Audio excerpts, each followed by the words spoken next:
بسم الله الرحمن الرحيم. لقد جاءكم رسول من أنفسكم عزيز عليه ما عنتم حريص عليكم بالمؤمنين رؤوف رحيم. إن الحمد لله نحمده ونستعينه ونستغفره ونعوذ بالله من شرور أنفسنا ومن سيئات أعمالنا من يهده الله فلا مضل له ومن يضلله فلا هادي له وأشهد أن لا إله إلا الله وأشهد أن محمدا عبده ورسوله. يا أيها الذين آمنوا اتقوا الله حق تقاته ولا تموتن إلا وأنتم مسلمون. يا أيها الناس اتقوا ربكم الذي خلقكم من نفس واحدة وخلق منها زوجها وبث منهما رجالا كثيرا ونساء واتقوا الله الذي تساءلون به والأرحام إن الله كان عليكم رقيبا. يا أيها الذين آمنوا اتقوا الله وقولوا قولا سديدا يصلح لكم أعمالكم ويغفر لكم ذنوبكم ومن يطع الله ورسوله فقد فاز فوزا عظيما. أما بعد فإن خير الهدي هدي محمد صلى الله عليه وسلم وشر الأمور محدثاتها وكل محدثة بدعة وكل بدعة ضلالة وكل ضلالة في النار. فأعوذ بالله السميع العليم من الشيطان الرجيم. بسم الله الرحمن الرحيم. وإنك لعلى خلق عظيم. وعن أبي هريرة رضي الله تعالى عنه قال قال رسول الله صلى الله عليه وسلم إنما بعثت لأتمم مكارم الأخلاق. وفي رواية إنما بعثت لأتمم صالح الاخلاق او كما قال علیہ الصلوۃ والسلام. قرآن پاک سورہ قلم کی ایک آیت بڑی مشہور اور حضرت ابو ہریرہ رضی اللہ تعالی عنہ سے روایت کردہ حدیث جس کو امام بخاری رحمۃ اللہ علیہ نے الادب المفرد میں، امام ابن سعد اپنی طبقات میں، امام احمد بن حنبل اپنی مسند میں، امام حاکم اور امام مالک رحمۃ اللہ علیہ نے اپنی مؤطا میں نقل کیا ہے. بڑی مشہور حدیث ہے جو میں نے آپ حضرات کے سامنے پڑھی ہے. اور آج جو درس کا موضوع ہے اور جس عنوان پر کچھ کہنا چاہتے ہیں وہ یہ بڑا اہم اور بڑا ہی ضروری موضوع ہے جس کا جاننا سیکھنا ہم تمام لوگوں کے لیے ضروری ہے کہ نبی علیہ السلام کے دنیا میں آنے اور بعثت کے اہم مقاصد کیا تھے. یہ تو طے ہے کہ تمام انبیاء کے آنے کا سب سے بڑا مقصد کیا ہوتا ہے؟ دین اسلام کی دعوت، توحید کی دعوت، باپ دادا کے رسم و رواج اور باطل کو مٹانا اور حق کو غالب کرنا. یہ تو ایک مسلمہ چیز ہے. آخری نبی محمد صلی اللہ علیہ وسلم نے اس مقصد کے علاوہ بھی اپنے بعد اہم مقاصد کا تذکرہ کیا کہ لوگوں مجھے اللہ تعالیٰ نے اس چیز کے لیے بھیجا ہے، مجھے اسی لیے بھیجا ہے. انہی اہم مقاصد میں سے ایک بڑا مقصد یہ ہے کہ اخلاق حسنہ کو دنیا میں بالکل عام کر دیا جائے، بد اخلاقی مٹا دی جائے، بد اخلاقی ختم ہو جائے اور اچھے اخلاق دنیا کے اندر عام ہو جائیں. نبی علیہ السلام کے بعثت کے اہم مقاصد میں سے ایک مقصد یہ ہے اچھے اخلاق کی دعوت، اچھے اخلاق کو غالب کر دینا، اب بد اخلاقی کو دنیا سے مٹانا اور ان کا ختم کرنا. آپ بذات خود عملی طور پر کائنات میں اللہ کے بعد سب سے زیادہ با اخلاق تھی. قرآن پاک نے شہادت دیا کہ وَإِنَّكَ لَعَلَىٰ خُلُقٍ عَظِيمٍ. رسول اللہ صلی اللہ علیہ وسلم نے اپنے تعلیم اور اپنی دعوت کے مقاصد کا تذکرہ کرتے ہوئے فرمایا اے لوگو انما بعثت لأتمم مکارم الاخلاق. اے لوگو انما، یہ لفظ انما ہے، انما آتا ہے حصر کے لیے کہا جاتا ہے، یعنی کسی چیز کو کسی چیز میں محدود کر دینے کے لیے جو لفظ عربی میں آتا ہے وہ انما ہے. انما کسی چیز کو کسی چیز میں محصور کر دینا، محدود کر دینا، متعین کر دینے کا کے لیے جو لفظ استعمال کیا جاتا ہے وہ انما ہے. انما الہکم الہ واحد، معبود صرف ایک ہی اللہ وحدہ لا شریک. دیکھیں حصر کر دیا گیا. ایسے ہی آپ نے فرمایا انما بعثت لأتمم مکارم الاخلاق. ہمیں دنیا میں صرف اس لیے بھیجا گیا ہے کہ ہم اخلاق حسنہ کو عام کر دیں، مکمل کر دیں. اس کا 3 مطلب بیان کیا جاتا ہے کہ نبی علیہ السلام کے اس فرمان کہ میری بعثت کا مقصد یہ ہے کہ دنیا میں اخلاق حسنہ عام کر دیں. اس کا کیا مطلب ہے؟ اخلاق حسنہ کی ہم تکمیل کر دیں، اس کا کیا معنی ہے؟ اس کے 3 معنی بیان کیے جاتے ہیں. یہ تینوں معنوں کو سمجھ لینے سے حدیث کا مفہوم سمجھ میں آ جائے گا.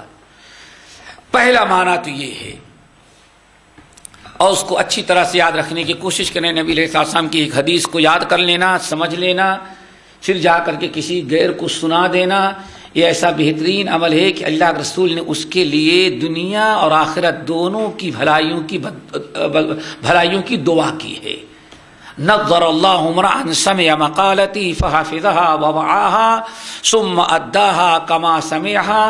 اللہ تعالیٰ میرے اس امتی کو ہر وقت دنیا آخرت میں ہرا بھرا تر و تازہ رکھے، خوش رکھے، جس نے میری کوئی بات سنی اس کو یاد رکھا، محفوظ رکھا اور پھر غیروں کو جا کر بتلا دیتا ہے.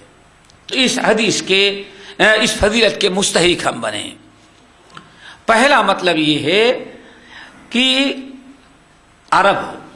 اہل عرب جو تھے یہ حضرت ابراہیم علیہ السلام اور ذبیح اللہ حضرت اسماعیل علیہ السلام کی نسل ہیں، اور ان دونوں نبیوں کی یہ اولاد ہیں، ان کے امتی ہیں. اہل عرب دین ابراہیمی پر جب تک قائم تھے تب تک ان کے یہاں اخلاق حسنہ پایا جاتا تھا. جب تک اہل عرب دین ابراہیمی پر قائم رہے، اس پر عمل کرتے رہے، اس پر ڈٹے رہے، تب تک ابراہیم خلیل اللہ اور اسماعیل ذبیح اللہ علیہ السلام نے جن اخلاق حسنہ کی تعلیم دی تھی وہ سارے اچھے اخلاق ان کے ہاں باقی تھے. لیکن جب امر باللحی جیسے بدبخت کے ذریعے عرب میں شرک آیا اور دن بدن بت پرستی بڑھتی گئی، جتنا زیادہ بت پرستی بڑھتی گئی دین ابراہیمی اتنا ہی زیادہ ان سے ختم ہوتا گیا. نتیجہ یہ نکلا کہ پورا عرب جو ہے وہ شرک میں مبتلا ہو گیا. شرک میں جب مبتلا ہوا تو آپ حضرات جانتے ہیں کہ اسلام کا بہت بڑا حصہ اخلاق سے متعلق ہے. اسی لیے نبی علیہ السلام سے پوچھا گیا یا رسول اللہ البر کیا چیز ہے، بر کیا چیز ہے؟ آپ نے فرمایا خلق الحسن، ایمان کیا چیز ہے؟ تو آپ نے فرمایا اچھے اخلاق۔ اچھے اخلاق ایمان سے تعلق رکھتے ہیں۔ جس قوم سے ایمان چلا جاتا ہے تو ایمان کے ساتھ اخلاق بھی چلا جاتا ہے۔ توحید گئی، اخلاق بھی گیا، دین گیا، بد اخلاقی عام ہو گئی۔ تو عمرو بن لحی پہلا انسان ہے جس نے دین ابراہیمی کو بگاڑا۔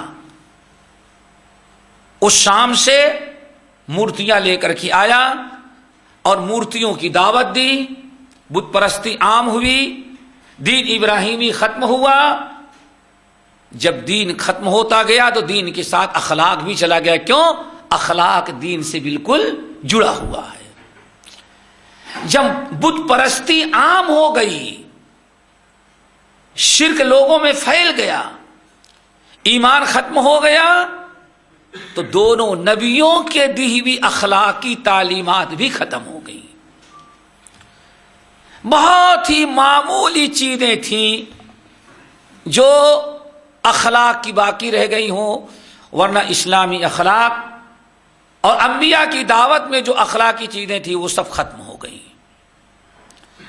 اب آپ اگر اندازہ لگانا چاہیں تو اسلام سے پہلے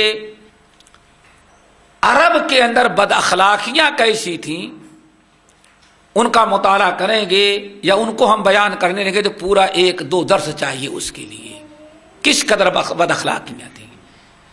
ایک ادنا درجے کی چیز سامنے رکھیں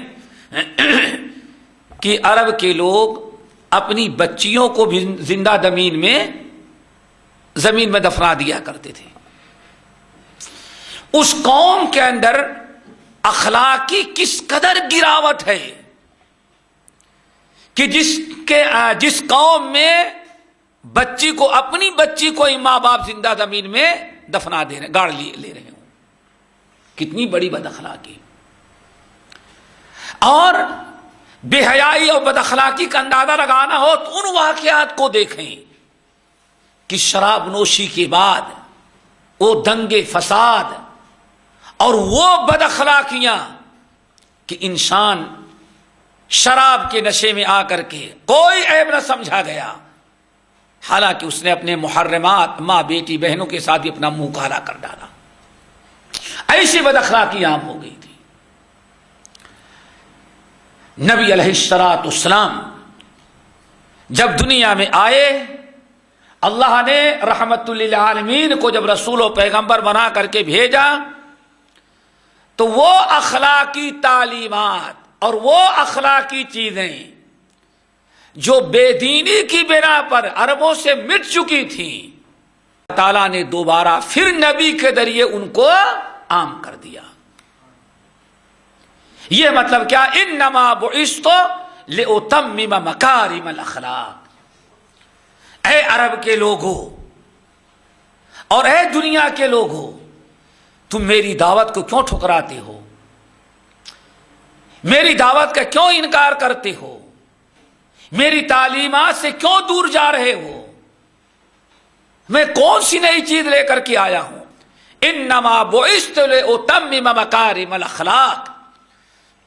تمہارے آبا و اجداد ابراہیم خلیل اللہ، اسماعیل ذبیح اللہ، ان کی پوری نسل اور پورے عرب کے تمہارے آبا و اجداد شرک آنے کے پہلے جس اچھے اخلاق پر قائم تھے، اللہ نے مجھے صرف اس لیے بھیجا ہے کہ وہی اخلاقی چیزیں پھر دنیا میں عام کر دیں۔ بہت بڑی چیز تھی۔ چنانچہ دیکھیں نبی علیہ السلام نے عام کیا۔ تفصیل میں نہیں جانا چاہتا، یہ پوری حدیث سمجھا دینا چاہتا ہوں آپ کو۔ وہی عرب کے لوگ جو اپنی بچیوں کو زندہ دفنا لیتے تھے، نبی علیہ السلام اس بد اخلاقی کو مٹایا اور یہ اولاد کی تربیت یا بچیوں کی الفت محبت اور اخلاق حسنہ کو اس قدر عام کیا کہ فتح مکہ کے موقع پر ایک بچی تھی جس کے لیے 3 آدمی جھگڑ رہے تھے کہ اس بچی کو میں پالوں گا، حالانکہ تینوں میں سے کسی کی بیٹی نہیں تھی، غیر کی بیٹی ہے، غیر کی بیٹی ہے۔ علی کہتے ہیں اللہ رسول میں اس بیٹی کو پرورش کروں گا، اللہ اکبر۔ دوسرے کہتے ہیں نہیں میں اس بچی کو اپنے گھر لے جاؤں گا، تیسرا کہتا میں اس کی پرورش کروں گا، اللہ اکبر۔ وہی قوم ہے، وہی نسل ہے، وہی آنکھیں ہیں، وہی دل ہے، اور وہی مرد ہیں جو اپنی بچیوں کو زندہ دفناتے تھے۔ رحمت للعالمین نے اخلاق حسنہ عام کر دیا تو غیر کی بچیوں اور یتیم بچی کی پرورش کے لیے تینوں جھگڑ رہے ہیں۔ یہ اخلاق حسنہ عام ہوا۔ جانتے ہیں کہ پورے عرب میں ایسی بد اخلاقی عام تھی کہ کوئی انسان باہر چلتا تھا اپنی جان اور اپنے مال کو محفوظ نہیں سمجھتا رہا۔ ڈاکو، چور، لٹیرے، قتل و غارت کرنے والے لوٹ لیا کرتے تھے، لیکن الحمدللہ نبی علیہ السلام جو رحمت للعالمین بن کر کے آئے، جو اخلاق حسنہ کی تکمیل کرنے کے لیے آئے تھے، اخلاق حسنہ کو عام کرنے کے لیے، بد اخلاقی کو برائی مٹانے کے لیے آئے تھے۔ جب اسلام عام ہو گیا تو اللہ اکبر، کسی کی جان کسی کا مال لینے کے بجائے، آپ حضرات جانتے ہیں مکے سے جب لوگ مدینہ آئے تو مدینے کے انصار نے کیا کیا؟ میرے انصاری بھائی دیکھیں 2 باغ ہمارے پاس ہے، آپ ہمارے بھائی ہیں، ایسا کریں 2 باغوں میں سے ایک باغ آپ کو جو پسند ہو آپ لے لیں، دوسرا باغ میرا ہوگا۔ دنیا میں کوئی قوم اس کی نظیر اور مثال نہیں پیش کر سکتی۔ یہ میری 2 دکانیں ہیں، ہمارے پاس 2 دکان، اور مکے سے آنے والے آپ ہمارے مسلمان بھائی، آپ کے پاس کوئی دکان نہیں، ایسا کرو آج آپ آئیں، آج ہی میری ایک دکان پسند کر لیں، وہ میں آپ کو دے دیتا ہوں۔ اور وہ صحابی کا واقعہ ذرا دیکھو، گجر نے کہا کہ دیکھو تم اپنے بال بچوں کو مسلمان ہو گئے، تمہارے بیوی بچے کافر رہ گئے، ان مکے والوں نے ان کو پکڑ رکھا ہے، تم بغیر بال بچوں کے ہو، تو 2 بیویاں ہیں، ان میں سے جو تم پسند کرو میں اس کو طلاق دے دیتا ہوں، عدت گزر جانے کے بعد اس سے تم شادی کر لینا تاکہ تمہارا گھر بھی آباد ہو جائے۔ کیا دنیا میں کوئی قوم یا کوئی انسان ایسے اچھے اخلاق کا مظاہرہ کر سکتا ہے؟ بہت بڑے بڑے لوگ گزرے ہیں لیکن کبھی یہ مثال نہیں پیش کر سکتے۔ اللہ رسول نے کیا بیان فرمایا؟ عربو، اے لوگو، تمہارے یہاں سے جو یہ اخلاق، ایثار، قربانی، ہمدردی سب ختم ہو گئی تھی، اللہ تعالیٰ نے مجھے اسی اخلاق حسنہ کو دوبارہ عام کرنے کے لیے تمہارے یہاں بھیجا ہے۔ انما بعثت لأتمم مکارم الاخلاق۔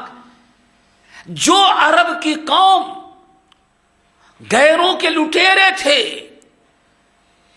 بد اخلاقی تھی، اللہ تعالیٰ نے اس قوم پر اللہ رب العالمین ان کے لیے اخلاق حسنہ عام کیا۔ حیرت ہوتی ہے، بڑی حیرت ہوتی ہے۔ صرف صحیح بخاری کا وہ واقعہ آپ سامنے رکھ لیں، بس صحیح بخاری کا وہ واقعہ، ایثار، قربانی، نماز نبی علیہ السلام نے نماز عشاء ادا کرائی، سلام پھیرنے کے بعد سارے لوگ چلے گئے، ایک شخص بیٹھا ہے۔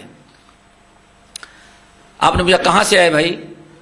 میں مسافر آدمی ہوں، ہمارے رہنے سہنے کا کوئی انتظام نہیں، مدینے میں ہمارا کوئی پہچان کا نہیں، میں یہی رات گزار لوں گا۔ آپ نے پوچھا کھانا کھا چکے؟ نہیں، کھانا نہیں کھایا ہے۔ اللہ اکبر۔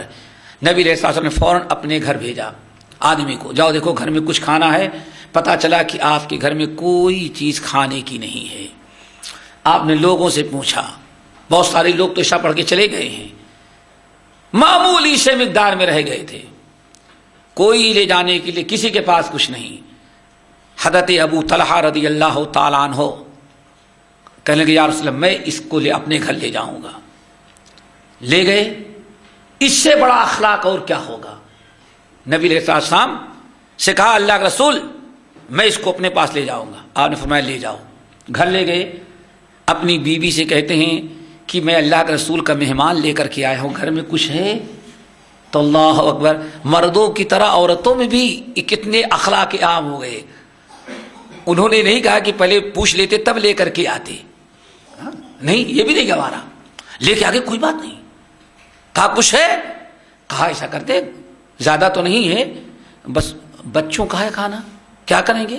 اللہ اکبر.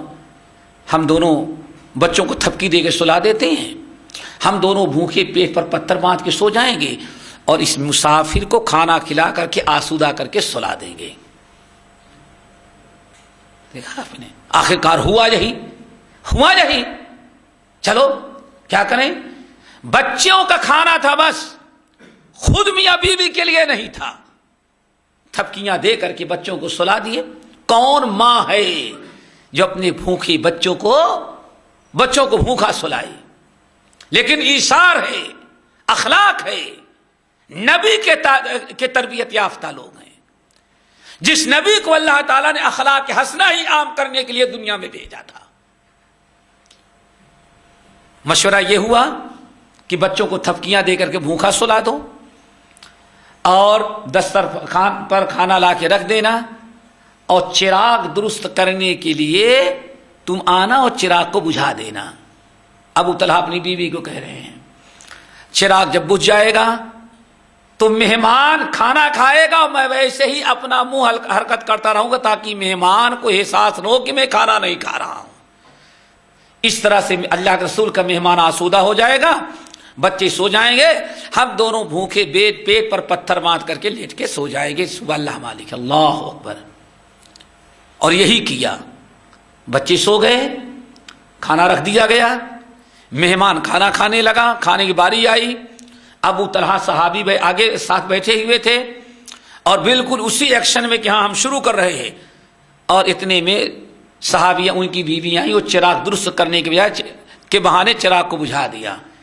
جب تک مہمان کھانا ختم نہیں کر دیا تب تک صحابی رسول اپنے منہ کو ایسے حرکت کرتے رہے تاکہ مہمان کو پتہ نہ چلے. سو گئے پتھر باندھ کر کے.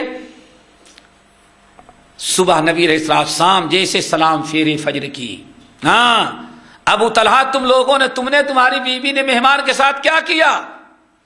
اللہ رسول میں نے کھانا کھلا کے سلایا. نہیں تم دونوں, وہ تو پیٹ بھر کر کے سویا, کیسے کھلایا؟ پورا قصہ بیان کیا. تو اللہ رسول نے فرمایا تم میاں بیوی دونوں سوئے تھے, تمہاری تعریف میں اللہ نے قرآن پاک کی آیت نازل کر دی, وَيُؤْثِرُونَ عَلَىٰ أَنفُسِهِمْ وَلَوْ كَانَ بِهِمْ خَصَاصَةٌ. یہ ایسے لوگ ہیں کہ اپنی اشد ضرورت اور بھوک پر اپنے دوسرے مسلمان بھائی کی بھوک کو ترجیح دیتے ہیں.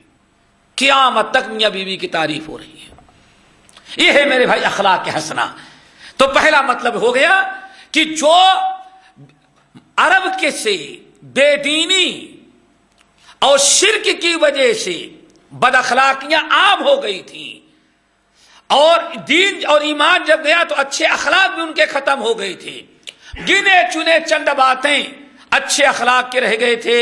نبی علیہ السلام کو اللہ نے مبعوث فرمایا تو آپ نے اعلان کر دیا, اے لوگو میری حقیقت سمجھو, دنیا میں میرے آنے کا مقصد سمجھو, اللہ نے مجھے کیوں تمہارے یہاں بھیجا ہے. انما بعثت لاتمم مکارم الاخلاق. ہمیں اللہ نے اس لیے بھیجا ہے کہ تمہارے یہاں دنیا والوں میں اخلاق حسنہ کو دوبارہ پھر عام کر دیا جائے. اللہ تعالیٰ نے آپ کی برکت سے دنیا میں اخلاق حسنہ عام کر دیا. دوسرا معنی وہ بھی بڑا اہم ہے, اللہ اکبر.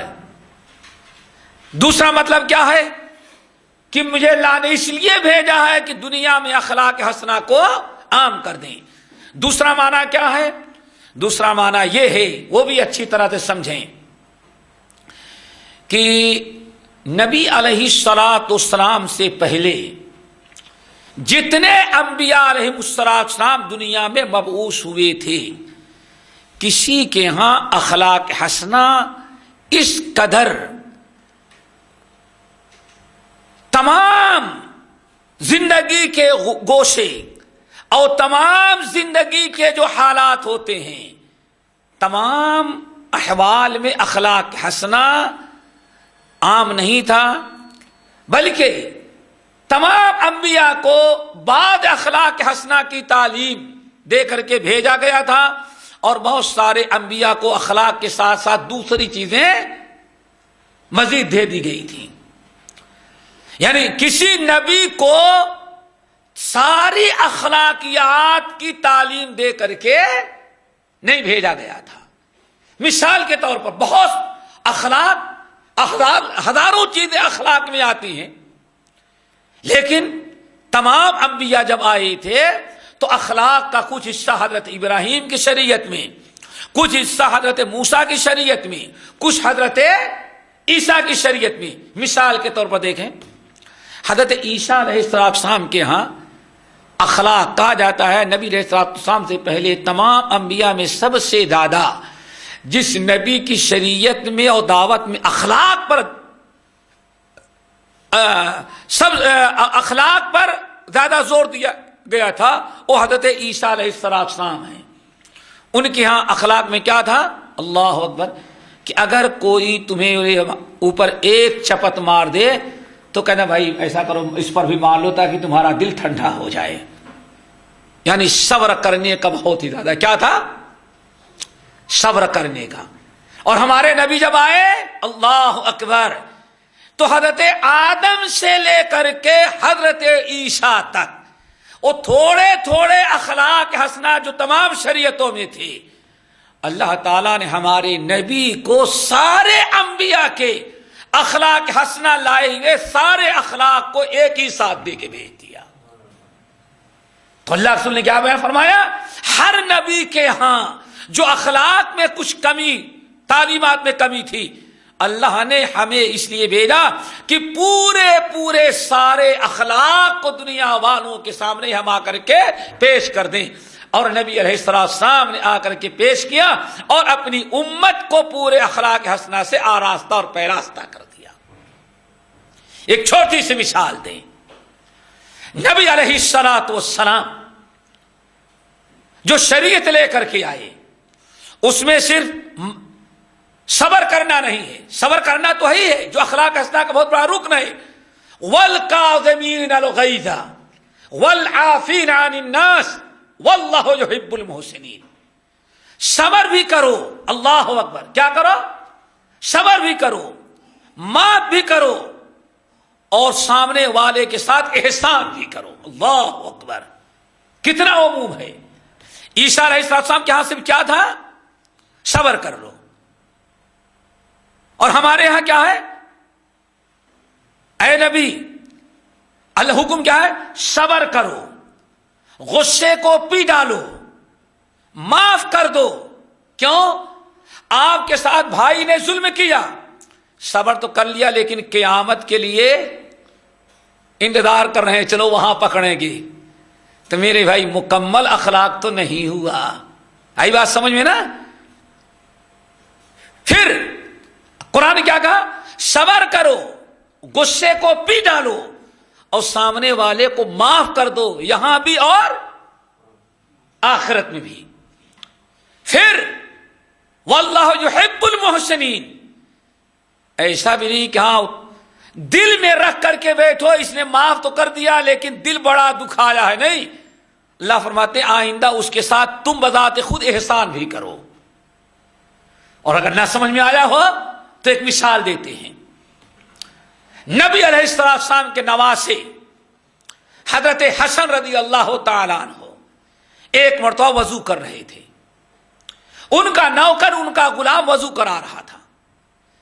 پرانے زمانے میں سمجھتے تھے زمین کچی ہوتی تھی اور برتن ہوتا تھا، اسی میں پانی لے کر کے ایک خادم جو ہے گراتا تھا تاکہ آدمی وضو کر لے.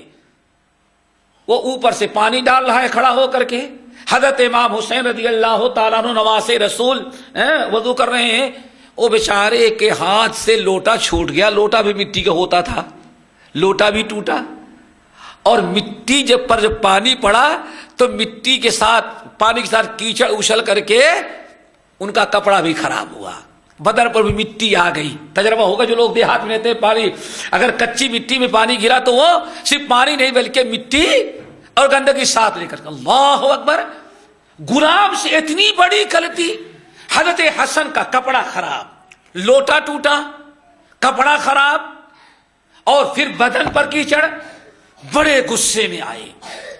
دیکھتا نہیں تو اندھا ہو گیا، قاعدے سے پکڑتا نہیں، وہ بیچارہ کانپ رہا ہے، آقا غصے میں ہے، بڑے غصے میں۔ وہ دور جا کے بیچارہ کھڑا ہوا، کہتا ہے آقا، اللہ فرماتے ہیں والکاظمین الغیظ، غصہ آ جائے تو غصے کو پی ڈالو۔ دیکھا، یہ ہے اخلاق۔ آپ سے پہلے حضرت آدم سے لے کر کے حضرت عیسیٰ تک علیہ السلام جتنی انبیاء کے شریعتوں میں جو جو اخلاق تھے، تھوڑے تھوڑے اللہ نے امت مسلمہ میں نبی کو بھیج کر کے سارے اخلاق جمع کر دیا۔ اور اس کی مثال ذرا دیکھو، حضرت حسن کے غلام نے کیا کہا؟ والکاظمین الغیظ، آقا اللہ فرماتے ہیں غصے کو پی ڈالو۔ نیک لوگ تقوی والے وہ ہیں، جنت ان کے لیے ہے، اعدت للمتقین، متقین کے لیے جنت تیار کی گئی ہے۔ اور متقین کون ہے؟ والکاظمین الغیظ، جب غصہ آتا ہے تو غصے کو استعمال نہیں کرتے بلکہ غصے کو پی ڈالتے ہیں۔ ایک آیت نے اور ایک اچھے اخلاق کے اجر و ثواب نے حضرت امام حسن کے سارے غصے کو ٹھنڈا کر دیا۔ کہا قدم تو گئے دی، چل ہٹ، میں پی ڈالا غصہ، چلے جاؤ۔ پھر کچھ دور گیا، کہا کہ آقا اللہ فرماتے ہیں والعافین عن الناس، اور لوگوں سے معاف کر دینا۔ ایسا نہیں غصے کو پی ڈالے ہم کو نکال دے یا ہمیں سزا دے، نہیں، اللہ فرماتے ہیں والعافین عن الناس، لوگوں متقی وہ ہیں جو غصے کو پی ڈالتے ہیں اور لوگوں کو معاف کر دیتے ہیں۔ اس کا حوصلہ اور بڑھا، تھوڑی دور اور کھڑا ہوا، کہا آقا اللہ تعالیٰ نے آگے بھی بیان فرمایا کہ واللہ یحب المحسنین، احسان کرنے والے اس کو اللہ بہت پسند کرتے ہیں۔ ہنس پڑے، کہا میں سمجھ گیا، جا میں نے تجھے احسان کے تیرے پاس تجھ پر احسان کر کے تجھے اپنی غلامی سے آزاد کر دیا۔ یہ اخلاق حسنہ ایک نہیں، سارے اخلاق حسنہ نبی علیہ السلام لے کر کے آئے، اور آپ نے فرمایا انما بعثت لاتمم مکارم الاخلاق، اللہ نے مجھے اس لیے بھیجا ہے کہ اخلاق حسنہ کو پورا کر دیا جائے۔ ایسا نہیں سابقہ شریعتوں میں جو تھوڑے تھوڑے سب میں تھے ہم بھی تھوڑے لے کر کے، نہیں، سارے اخلاق حسنہ کی کوئی چیز ایسی نہیں جو ہم دنیا کے اندر لوگوں میں پھیلا نہ دیں۔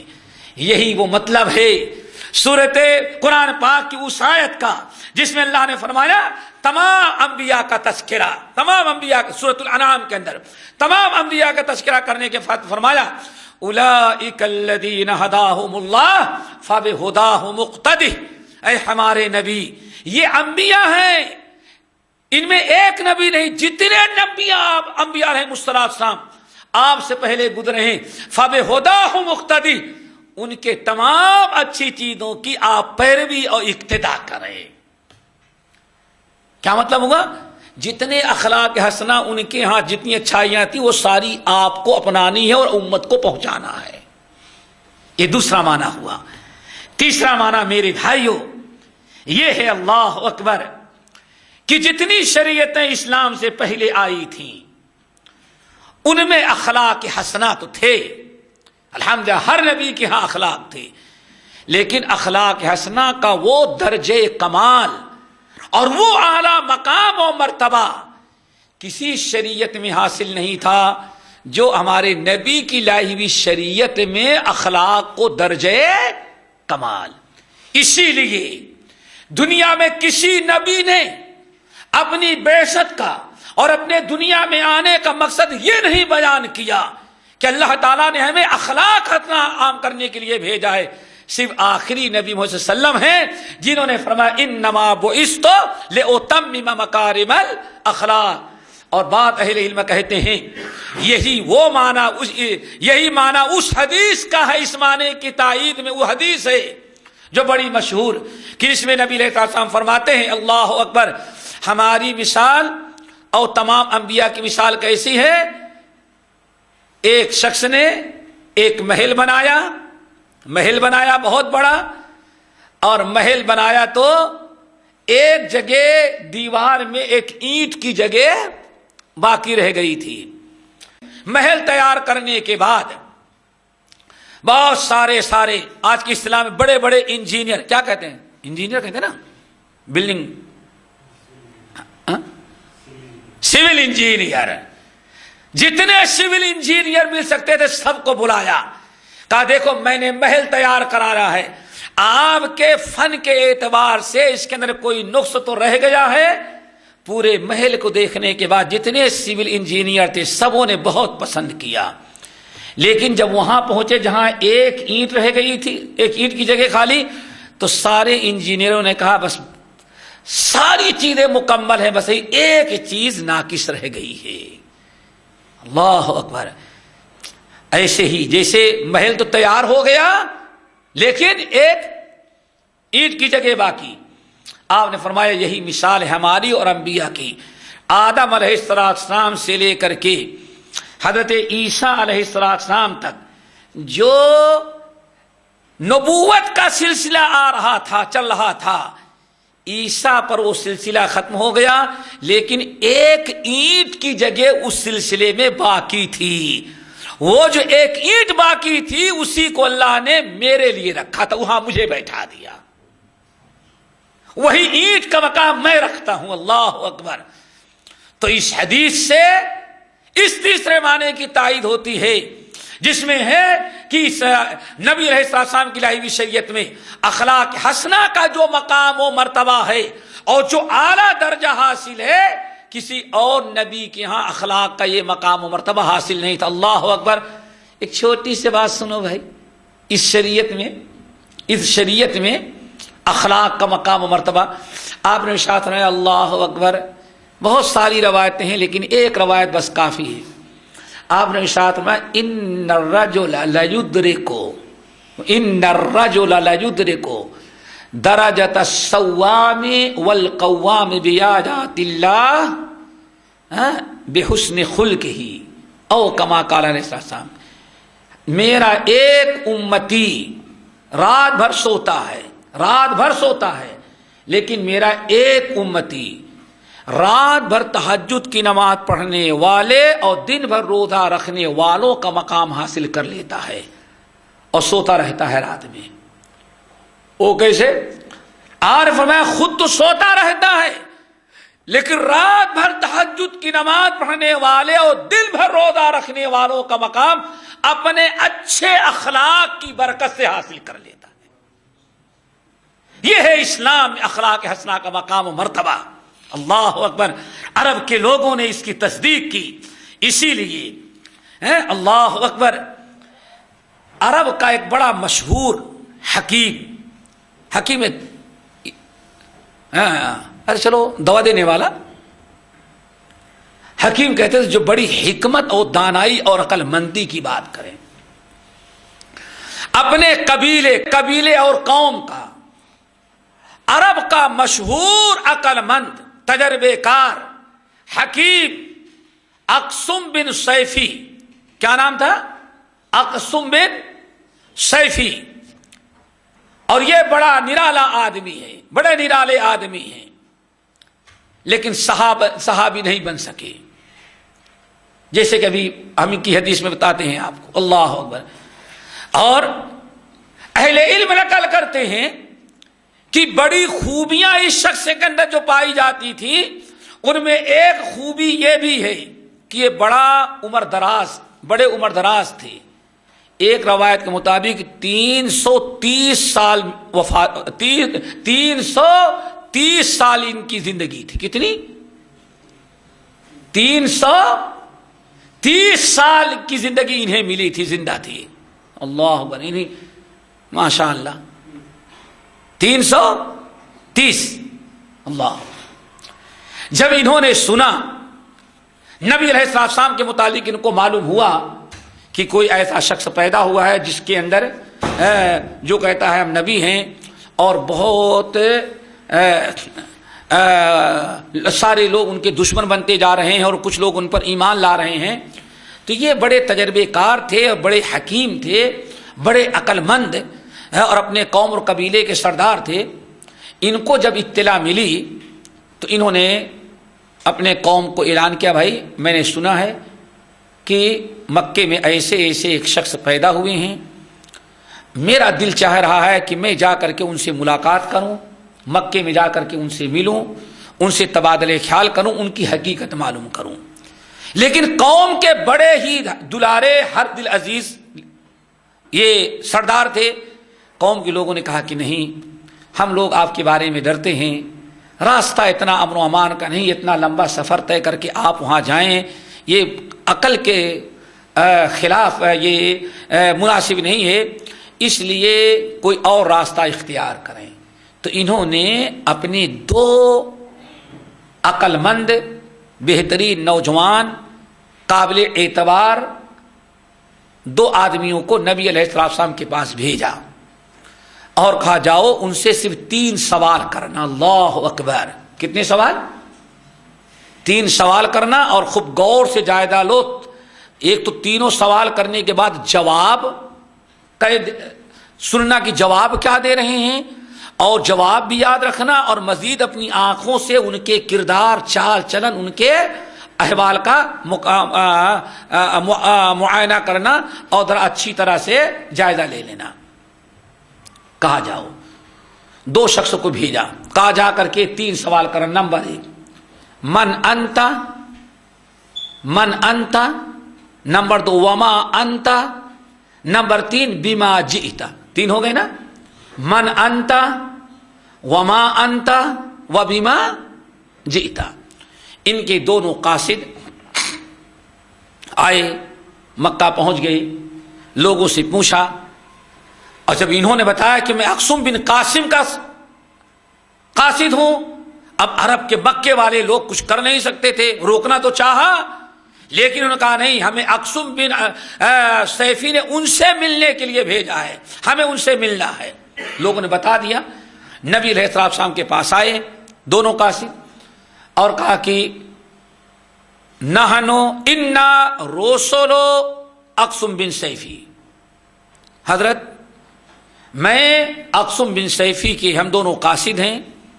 وہ خود آنا چاہتے تھے لیکن لوگوں نے آنے سے روک دیا, تو انہوں نے ہمیں آپ کے پاس بھیجا ہے, اور انہوں نے کہا کہ ہم آپ سے پوچھیں کہ من انت, وما انت, بما جئت.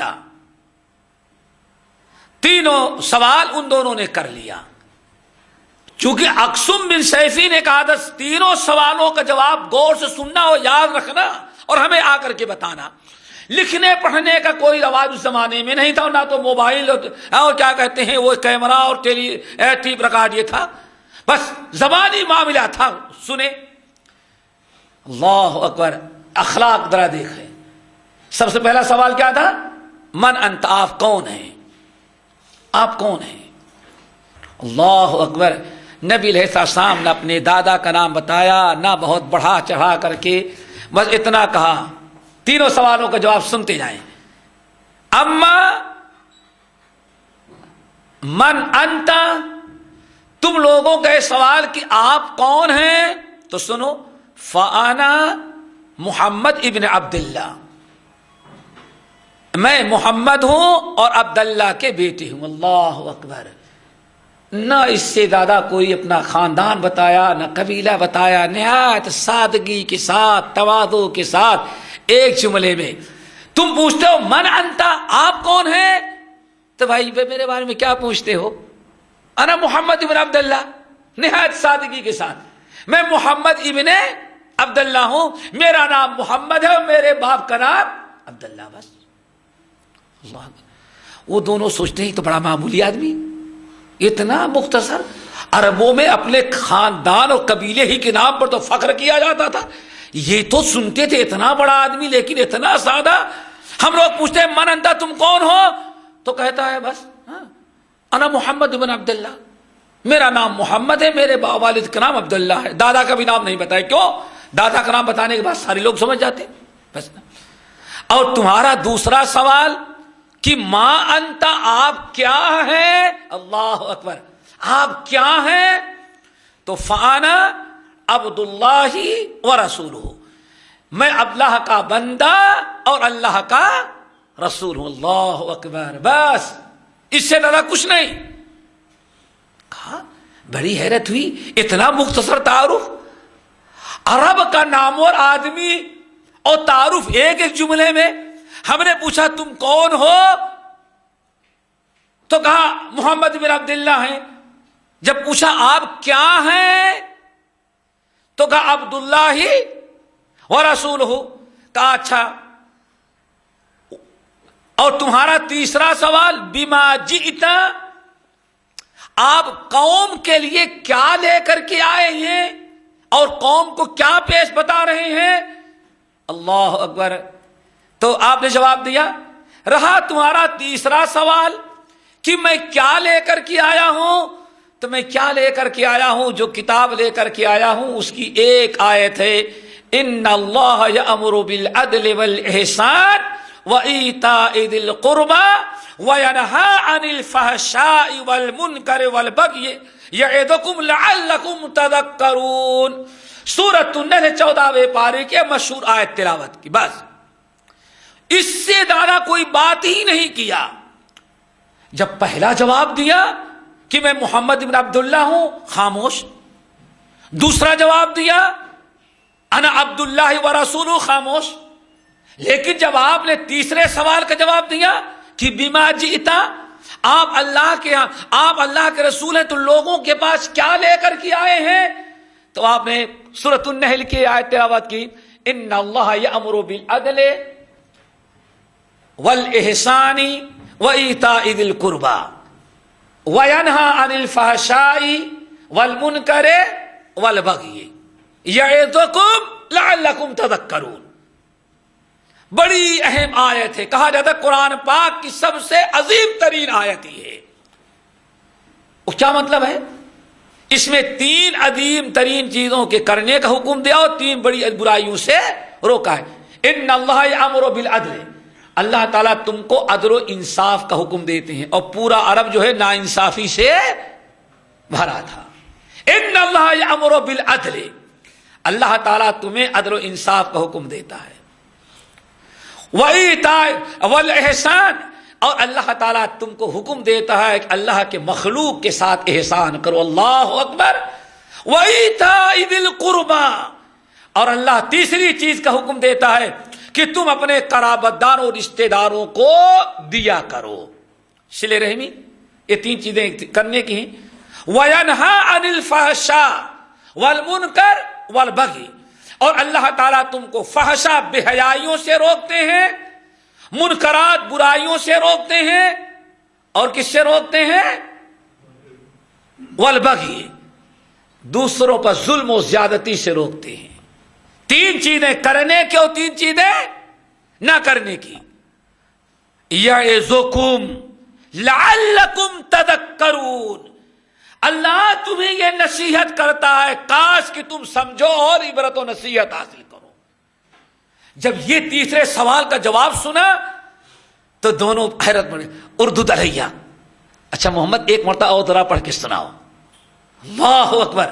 اللہ رسول پھر پڑھا، ان اللہ یامر بالعدل والاحسان وایتاء ذی القربى وینہی عن الفحشاء والمنکر والبغی یعظکم لعلکم تذکرون۔ ایک مرتبہ اور پڑھتے ہیں، اور پڑھیں۔ پھر آپ نے پڑھا، اتنا زیادہ آپ بار بار پڑھتے رہے، ان کے کہنے پر پڑھ رہے تھے۔ اللہ رسول نے نہیں کہا کہ ایک مرتبہ پڑھ دیا تم کو یاد نہیں ہوا، 2 مرتبہ پڑھ دیا سنتے نہیں تم، اللہ اکبر، نہیں، یہی آپ کا اخلاق تھا۔ جب تک انہوں نے یہ نہیں کہا ہم نے یاد کر لیا، تب تک آپ خاموش ہوئے ہی نہیں۔ اللہ اکبر، اتنا کہا اور پھر اٹھ کر کے چلے گئے۔ اللہ اکبر۔ اب ان دونوں کو بڑی حیرت، بھائی یہ تو کیا لے کر کے آئے ہو تو کچھ بڑی پیاری بات بتا دی، لیکن تم کون ہو؟ پہلے سوال کا جواب محمد بن عبداللہ، اتنی بات تو اتنی بڑی، اور آدمی اتنا معمولی تعارف. تو اب وہ مکے میں گھومنے لگی، وہ دونوں جو آئے تھے اقسم بن سیفی کے دونوں قاصد. پوچھتے بھائی یہ محمد بن عبداللہ جو ہیں ان کا نسب حسب خاندان قوم قبیلہ کیا ہے؟ تو جس کے پاس جاتے یہ نہیں پوچھتے تھے کہ وہ سچے رسول ہیں یا کہ نہیں، صرف وہ پوچھتے بھائی ان کا نسب کیا ہے. ارے جہاں گئے تو پتا چلا کہ پورے مکے کا پورے عرب کے سب سے اچھے نسب کا آدمی ہے وہ. کہتے ہیں پورے مکے کو چھان ڈالا ہم لوگوں نے کہ کوئی ایک آدمی کہے ہاں یہ نیچ ذات کا ہے، نیچ برادری کا ہے. کہتے ہیں پورے مکے کے گلیوں کو چھان ڈالا، پورے مکے کے لوگوں سے میں نے پوچھا فوجدنا انہ ذاکی النسب، اس نتیجے پر پہنچا کہ کائنات میں اس سے اچھے نسب اور اچھی برادری کا کوئی انسان ہے ہی نہیں ہے. کہتے ہیں اب اطمینان ہوا کوئی یہ معمولی آدمی نہیں ہے. کلے کہ وہاں سے اٹھے واپس اپنے وطن آئے، اقسم بن سیفی سے ملے. انہوں نے پوچھا کیا جواب دیا؟ کہا صاحب بس کیا بتائیں، آپ نے پہلا سوال ہمیں کہا تھا پوچھو کہ من انتا، تم کون ہو؟ ہم لوگوں نے پوچھا تو اس نے بڑے سادے لفظ میں کہا کہ انا محمد بن عبداللہ. لم یرفع نسبہ، اس نے اپنی ذات برادری حسب نسب کو اس سے زیادہ بڑھایا ہی نہیں. کہتے ہیں بڑی حیرت ہوئی، لیکن مکے کے لوگوں سے پوچھا تو پتا چلا کہ پورے مکے کا پورے عرب دنیا میں سب سے اچھے نسب کا وہ آدمی ہے. میں نے پوچھا من انتا ما انتا، آپ کون ہیں؟ آپ نے دوسرا سوال دیا تھا تو اس نے کہا کہ انا عبداللہ و رسولہ. آپ کا تیسرا سوال جب میں نے کیا وَبِمَا جِئْتَ، ارے میاں تم کیا لے کر کے آئے ہو قوم کے پاس؟ اگر رسول ہو تو اللہ نے کیا لے کر کے بھیجا؟ تو کہا کہ اس نے اللہ اکبر ردد علینا رما علینا بکلمات، چند جملے ایسے اس نے پڑھے کہ آج تک زندگی میں ایسے باثر کلمات میرے کانوں نے نہیں سنا تھا. اللہ اکبر، یہ قرآن کی تاثیر ہے. لیکن افسوس آج مسلمانوں کو قرآن میں وہ تاثیر نہیں جو تاثیر ان کو قوالی میں ملتی ہے، اور وہ بھی کہیں میوزک کے ساتھ گانا ہو تو اس کا نام رکھ دیا روحانی غذا. شیطانی غذا کا نام کیا رکھ دیا؟ کیونکہ یہاں خناس بیٹھا ہوا ہے. ورنہ اگر دل صاف ہو تو قرآن سے زیادہ پرتاثیر کلمات کائنات میں کسی کے کلام میں ہو ہی نہیں سکتا. ان دونوں نے کہا رما علینا بکلمات، ارے کیا بتائیں، چند جملے اس نے ہم کو پڑھ کے سنایا، وہ ایسے با اثر دل میں ایسے گھس جانے والے کہ اس سے بہترین کلمات آج تک ہم لوگوں نے نہیں سنا تھا. اقسم نے کہا یاد ہے تمہیں وہ تینوں وہ چند کلمات یاد ہے؟ ان دونوں نے کہا صاحب اس وقت تک ہم نے ان کو نہیں چھوڑا، بار بار پڑھواتے رہے جب تک کہ ہم نے یاد نہیں کر لیا. کہا وہ کیا ہے؟ تو ان دونوں قاصدوں نے کہا ان اللہ یأمر بالعدل والاحسان وایتاء ذی القربى وینہی عن الفحشاء والمنکر والبغی یعظکم لعلکم تذکرون. اللہ اکبر. اقسم بن سیفی نے جیسے اس جملے کو سنا کہا سن لو اللہ اکبر، یأمر بمکارم الاخلاق، یأمر بمکارم الاخلاق. ارے دنیا میں سب سے اچھے اخلاق کی دعوت دینے والا یہی انسان محمد ہے. محمد سے زیادہ جو مکے میں پیدا ہوا ہے اس سے زیادہ اچھے اخلاق کی دعوت کائنات میں کوئی دینے والا نہیں ہے. یہ ہے ہمارے نبی کا مقام اور نبی کے آنے کا مقصد. انما بعثت لأتمم مکارم الاخلاق. ایک دور دراز کا رہنے والا 330 سالہ بوڑھا ایک دو کر نہیں پایا، 350 سال زندہ ہے.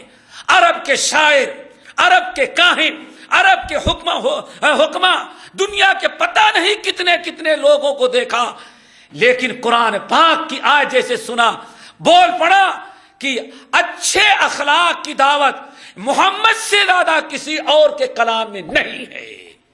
انما بعثت لاتمم مکارم الاخلاق. افسوس ہے آج کا مسلمان ہمارے نبی سے اپنا اخلاق سیکھنے کے بجائے خنزیر اور سور کھوروں سے سیکھا کرتا ہے اور کن کو کہتا ہے کہ ہاں وہ سب سے بڑے اخلاق ہیں. ننگے وہ ہوں، شرابی وہ ہوں، زانی وہ ہوں، قاتل وہ ہوں، دنیا کی ساری برائیاں کریں لیکن بس تھینک یو کر دیتا ہے، وہ بڑا اخلاق مند ہو گیا. اور یہ ملا بیچارہ جزاک اللہ خیرہ کہتا ہے، یہ اخلاق والا نہیں رہ گیا. میرے بھائیوں، نبی جو شریعت دین لے کر کے آئے ہیں اس سے زیادہ اخلاق دنیا کے کسی بھی مذہب کے اندر نہیں ہے. کیوں؟ انما بعثت لاتمم مکارم الاخلاق. اللہ تعالی ہمارے اندر نبی کے لائے ہوئے اخلاق پیدا کر دے. نبی کے لائے ہوئے اخلاق کو سیکھنے کا، پڑھنے کا، سمجھنے کا، دعوت دینے کا اللہ تعالی ہمارے اندر جذبہ پیدا کر دے. اسی لیے النبی علیہ السلام ارشاد فرماتے، بہت ساری روایات ہیں لیکن وقت ختم ہے، بس ایک حدیث اور بتا دیتے ہیں کہ نبی علیہ السلام نے ارشاد فرمایا، ان اللہ عز وجل کریم یحب الکرم. اے لوگو، اللہ عز وجل کریم ہے اور کرم نوازی اخلاق ہے. اللہ لوگوں کے ساتھ کرم کرنے والا ہے. یحب الکرم. اللہ تعالیٰ بہت پسند کرتے ہیں کہ ہمارے بندے بھی بندوں کے ساتھ رحم و کرم کریں. یحب معالی الاخلاق. اور اللہ تعالیٰ اچھے اخلاق سے بڑی محبت کرتے ہیں یا اچھے اخلاق والے سے بڑی محبت کرتے ہیں. وَيَكْرَهُ صِفْصَافَهَا. اور بد اخلاقی اللہ تعالیٰ کو بہت ہی زیادہ ناپسند ہے. اللہ تعالی ہم سب کو عمل کرنے کی توفیق نصیب فرمائے اور نبی کے اخلاق اور نبی کی لائی ہوئی تعلیمات کو سیکھنے کی توفیق دے. اقول قولی ھذا واستغفر اللہ من کل ذنب واتوب الیہ. کسی بھائی کی طرف سے سوال آیا ہے، کیا رسول اللہ صلی اللہ علیہ وسلم کی سنتوں کو ترک کر دینا گناہ کبیرہ میں شامل نہیں ہے؟ بالکل ہے. نبی علیہ السلام نے ارشاد فرمایا کہ من اللہ اکبر نہیں من رغب عن سنتی فلیس منی. جو میری سنت سے اراد کرے وہ ہم میں سے نہیں ہے. اللہ اکبر. امام ترمذی اپنی سنن میں، امام حاکم اپنی مستدرک میں، امام بہقی شعب الایمان میں ام المومنین عائشہ رضی اللہ تعالیٰ عنہ سے نقل کرتے ہیں کہ اللہ رسول نے ارشاد فرمایا، ستۃ لعنتہم ولعنہم اللہ. 6 قسم کے بدبخت ایسے ہیں ہم نے ان پر لعنت بھیجی ہے اور اللہ بھی ان پر لعنت بھیجتے ہیں. وَكُلُّ نَبِيٍّ يُجَابُ. اور ہر نبی کی دعا اور بد دعا قبول کی جاتی ہے. سمجھ گئے نا؟ تو وہ 6 میں سے کون ہے؟ ایک ہے وَالتَّارِكُ لِسُنَّتِي. میری سنتوں کو چھوڑنے والا. میرے بھائی دیکھو، ہمارے بعد اسلاف کہتے تھے کہ اللہ اکبر، یہ نہ دیکھو کہ یہ سنت چھوٹی ہے یا بڑی، کم سے کم یہ دیکھو کہ طریقہ کس کا ہے. جس کا طریقہ ہے وہ چھوٹا ہے یا کہ بڑا ہے. سوچو ذرا سا. سنت کیا ہے؟ نبی کا طریقہ. نبی کا کوئی عمل چھوٹا کہہ کر کے نہیں چھوڑ دینا چاہیے. اللہ رسول نے کیا فرمایا؟ یا عائشہ تو ایاک و محقرات الذنوب. اے عائشہ، کبھی کسی گناہ کو معمولی سمجھ کے کرنا نہیں اور کسی نیکی کو معمولی سمجھ کر چھوڑنا نہیں. تو ہمیں کرنا چاہیے. اللہ اکبر. شامل نہیں. جس طرح ہمارے اکثر بھائی کپڑوں کو ٹکنے سے اوپر تک پہننا عیب سمجھتے ہیں، عیب نہیں سمجھنا چاہیے. ہمارے یہاں الحمدللہ سارے آنے والے اوپر ہی رکھتے ہیں. ماشاءاللہ سب کی پینٹ اونچی ہے الحمدللہ. دیکھو عثمان کی بھی اونچی ہوگی. دیکھو وہ کھڑے، دیکھو ہاں دیکھو ابھی دیکھو کھڑے. الحمدللہ. یہ اللہ تعالیٰ دیکھے بھائی، اگر کسی کے نیچے ہے تو اوپر کرنے کی کوشش کریں. سمجھ گئے نا؟ یہ بہت بڑا جرم قرار دیا گیا ہے اور اللہ کے رسول نے منع کیا ہے. بہت زیادہ لعنت بھیجی. اس لیے اس کو معمولی نہ سمجھا جائے، اس کو گناہ سمجھا جائے، اور داڑھی کو بڑھانا بھی معمولی سمجھتے ہیں۔ اس کی تھوڑی سی تشریح کیجئے، تشریح مکمل ہو گئی۔ الحمدللہ دیکھیں بھائی کتنی لمبی داڑھی رکھے ہیں، یہ بھی رکھے ہیں، اور جو رکھ رہے ہیں الحمدللہ وہ نیچے ہی کی طرف جا رہی ہے، اوپر کی طرف نہیں جا رہی ہے، اور جو نہیں رکھے ہیں ان سے بھی گزارش کرتے ہیں کہ نبی کی بہترین سنت ہے۔ اور اس زمانے میں مسلمانوں کو کیا غیروں کو ڈرانے کا سب سے بڑا اسلحہ ہے، اس سے زیادہ خوف آج دنیا میں کسی اور کو نہیں ہے، تو ہو سکتا ہے اس کا بھی ثواب آپ کو مل جائے انشاءاللہ۔